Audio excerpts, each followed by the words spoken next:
Nebraska at Colorado. This game will be 12 o'clock Eastern time on Fox. I went back through and charted Colorado's offensive productivity against TCU, and I was honestly flabbergasted by TCU's defensive plan.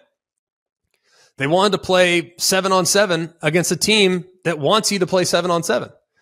Or in this particular case, 7-on-8. Colorado faced a 3-man defensive line and 3-man pass rush on 64% of their offensive snaps. That's 52 snaps out of 81. Now, TCU also adjusted at times to a bear defense. That's with 5 defensive linemen on the field, or 5 pass rushers on the field. Not all were defensive linemen, but they covered up each one of the offensive linemen, and they made those guys go one-on-one. Well, when they went to a bear defense, they registered multiple sacks. They ran only 12 times, but they registered multiple sacks and caused a lot more disruption up front. I would anticipate Nebraska watching that tape and saying, man, we need to force the issue at the line of scrimmage, and we need to get big, heavy-handed guys like Nash Hutmaker, Ty Robinson, Blaze Gunnerson. Those guys are going to be the ones that could potentially win this one for Nebraska. They got to push the pocket. They got to make Shedeur Sanders uncomfortable, and they got to figure out a way to cause chaos along the Colorado offensive line. And then as far as their weapons in the back end are concerned, I think Nebraska actually has excellent cover guys. Now, take it with a grain. They're going against Minnesota, who I don't think is a crazy dynamic group of wide receivers. But the cover skills were on display at times throughout the course of the first game. I don't think they've seen a group quite like this. I'm not sure they will see another group quite like this until Nebraska plays against the likes of the top cats in the Big Ten.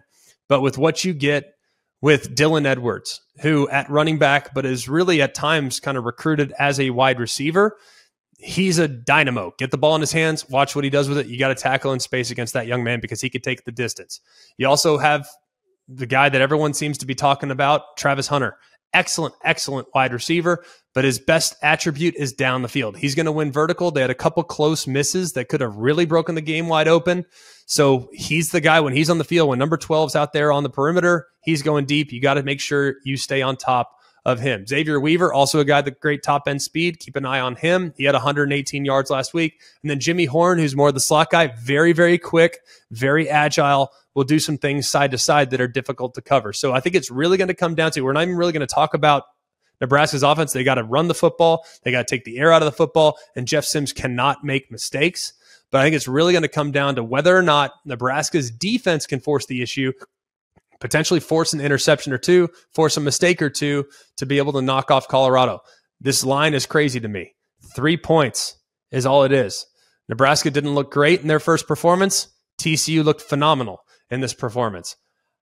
I am leaning towards the Huskers. I think they match up a little bit better than TCU did. If you want to play Colorado in space, be my guest. That is an impossible task.